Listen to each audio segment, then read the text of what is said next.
وعن جابر قال قال رسول اللہ صلی اللہ علیہ وسلم یکون فی آخر الزمان خلیفۃ یقسم المال۔ حضرت جابر سے روایت ہے کہ اللہ کے نبی صلی اللہ علیہ وسلم نے فرمایا آخر زمانے میں ایک خلیفہ ہوگا جو مال کو تقسیم کرے گا، ولا یعد، وہ گنے گا نہیں، شمار نہیں کرے گا۔ مال کی کثرت ہوگی اور مال کی کثرت کی وجہ سے گن کر نہیں دیا جائے گا، بس جتنا چاہو لے جاؤ۔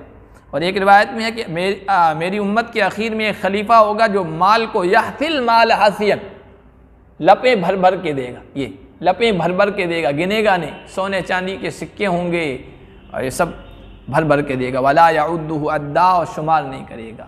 مال بھی زیادہ ہوگا اور امیر جو ہوگا، خلیفہ جو ہوگا، وہ بھی کنجوس نہیں ہوگا، بخیل نہیں ہوگا، وہ بھی سخی ہوگا، بغیر شمار کیے گنے ہوئے، بغیر پرواہ کیے ہوئے مال دے گا۔ کون خلیفہ مراد ہے؟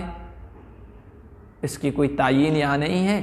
ایسے مال کی کثرت حضرت عمر بن عبدالعزیز کے زمانے میں بھی ہوئی اور امام مہدی رحمت علیہ کے زمانے میں بھی ہوگی، لیکن بہرحال یہاں کسی خاص خلیفے کی طرف اشارہ نہیں۔